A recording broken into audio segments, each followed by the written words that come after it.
Bismillahirrahmanirrahim. Assalamualaikum warahmatullahi wabarakatuh. 3 buah tapak projek iaitu 2 projek pembinaan masjid baharu dan 1 projek blok tambahan sekolah sedang giat dilaksanakan dan dijangka siap pada tahun 2024. 2 buah projek adalah di bawah peruntukan Rancangan Kemajuan Negara RKN ke-11 dan sebuah di bawah peruntukan Tabung Dana Pembinaan Masjid. Bagi memastikan projek-projek berjalan lancar, mematuhi piawaian dan tarikh siap yang ditetapkan. Yang Berhormat Pehin Udana Khatib, Dato' Paduka Seri Setia, Ustaz Haji Awang Badaruddin, bin Pengarah Dato' Paduka Haji Awang Othman, Menteri Hal Ehwal Agama dan rombongan meninjau perkembangan projek-projek berkenaan. Rombongan memulakan lawatan ke tapak projek pembinaan Masjid Baharu Kampung Junjungan dengan kos pembinaan RM4.9 juta. Masjid ini akan dapat menampung 1,600 jemaah dan dijangka siap pada hujung Januari 2024.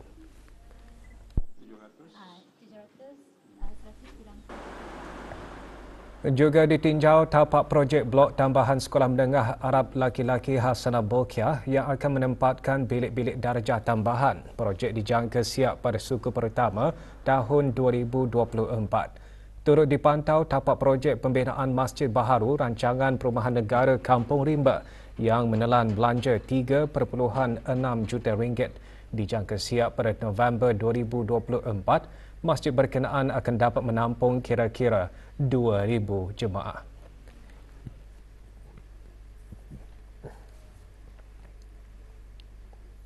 Bilangan pesakit buah pinggang menunjukkan peningkatan dengan kira-kira 28 orang pesakit dari tahun ke tahun berdasarkan statistik Jabatan Perkhidmatan Renal sehingga Oktober tahun ini. Hampir 1,000 pesakit menghidap masalah buah pinggang dan menjalani rawatan hemodialisis, kebanyakannya berusia 56 tahun. Bagi mengelakkan komplikasi kesihatan sehingga merosakkan fungsi buah pinggang, orang ramai perlu bijak mengawal pemakanan bagi mengelak berhadapan dengan masalah diabetes. Kesan sampingan disebabkan oleh masalah buah pinggang boleh mengganggu aktiviti harian dan kehidupan bagi pesakit tersebut. Di mana bagi pesakit yang menjalani rawatan hemodialisis, mereka akan membuat rawatan cucian sebanyak 3 kali dalam seminggu selama 4 jam. Dan di antara kesan-kesan yang selalu dihadapi adalah seperti sesak nafas, pening, kurang selera makan, kurang darah merah dan bengkak-bengkak di seluruh badan terutama di 2 belah kaki. Sekarang sudah menjalani rawatan atau kita ni wajib, bukan lagi harus, wajib ikut cakap doktor, nas untuk kebaikan kita ni lah, untuk kesehatan kita ni. Untuk yang di luar sana, jadi jangan takut ke klinik untuk pemeriksaan kesehatan kita ni. Dan kalaupun ditakdirkan kita ni menjalani rawatan atau terima hati dengan terbuka lah. Kita ni harus mengikut arahan doktor. Kalau doktor punya kita bercuci, kita ni harus bercuci. Kita ni dia boleh nyorang dia mengikut arahan doktor. Kerana doktor lebih tahu lagi apa penyakit yang kita ni alami. Jadi kalau saya mencuci, akurlah ikut saja. Ada untuk kesihatan kita juga. Banyak barang nak makan ni. Aku pantang lah, ada pantang sikit. Then if I tersedia makan barang itu, aku makan sikit juga. Perasaanku sedih sikit lah because in my family nada pernah ada diagnosis patient. Tekanan darah tinggi yang tidak terkawal dan penyakit kencing manis antara punca utama penyakit buah pinggang.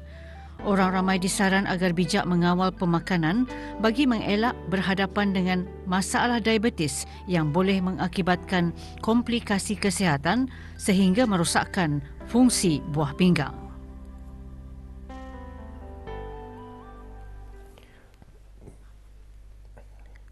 Negara Brunei Darussalam dijangka mengalu-alukan 7 buah kapal pesiaran dari luar negara tahun depan dengan jadual pertama kapal pesiaran akan berada di negara ini pada 30 Januari 2024. Tahun ini sahaja 7 buah kapal persiaran yang membawa lebih 15,000 pelancong antarabangsa berlabuh. Ketibaan kapal persiaran tersebut mencatatkan satu lagi kejayaan industri pelancongan negara ini. Ia menawarkan peluang kepada para penumpang kapal meneroka keindahan dan budaya negara. Kehadiran para pelancong juga menyumbang kepada perkembangan industri pelancongan kapal persiaran di negara ini.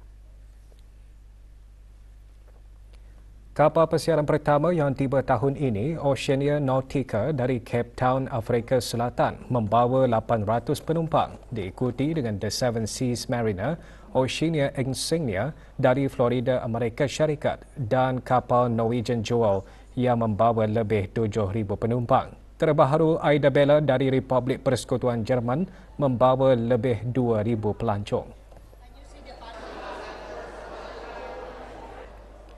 Jabatan Kemajuan Pelancongan terus bekerjasama dengan pihak berkepentingan bagi menyokong pembangunan sektor pelancongan kapal persiaran.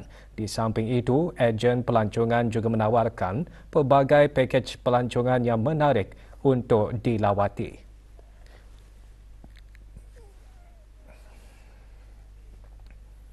Kira-kira berbaki seminggu lagi cuti persekolahan penggal ketiga akan sampai ke penghujungnya. Namun peluang itu masih dimanfaatkan terutamanya oleh ibu bapa. Tidak hanya membawa anak-anak melancong ke luar negara, tetapi sebilangan ibu bapa juga mengambil kesempatan untuk membawa anak-anak mereka untuk melancong di negara sendiri. Haji Azizi Ahmad seterusnya membawakan laporannya.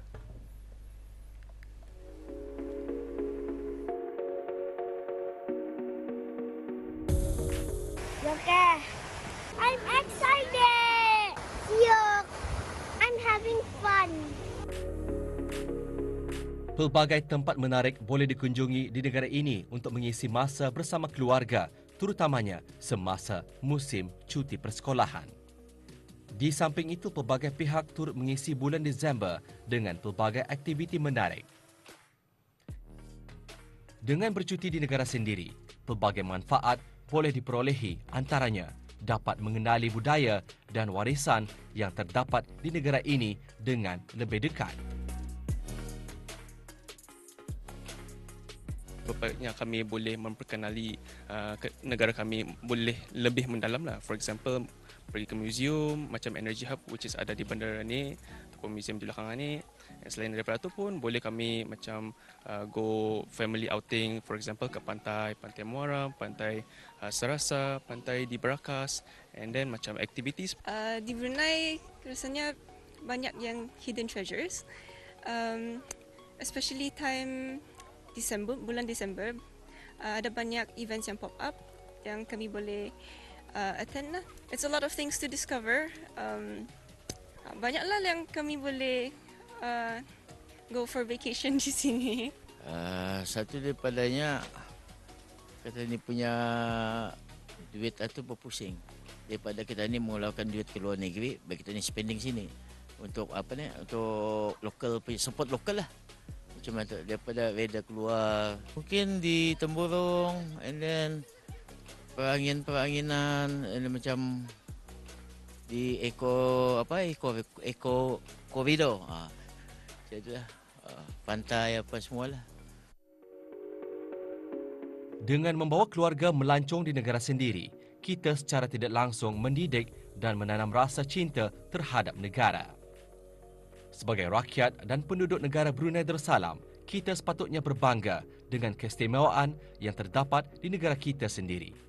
Seperti peribahasa Melayu, hujan emas di negeri orang, hujan batu di negeri sendiri. Lebih baik di negeri sendiri. Laporan Haji Azizi Ahmad untuk Berita RTV. Seorang individu dikenakan kompaun kerana melanggar bab 12 Akta Kesalahan Rampaian 2021 Jabatan Alam Sekitar Taman dan Rekreasi Jasri.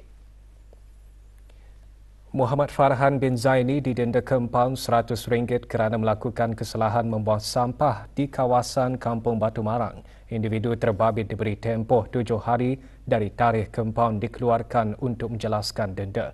Jika gagal, boleh didakwa di mahkamah. Penutupan sementara separuh jalan di Jalan Masjid Omar Ali Saifuddin dilanjutkan sehingga 31 Disember. Jabatan Kejuraya Kementerian Pembangunan memaklumkan penutupan adalah disebabkan kerja-kerja penurapan aspal di jalan berkenaan yang masih dijalankan dari pukul 7 malam hingga 6 pagi.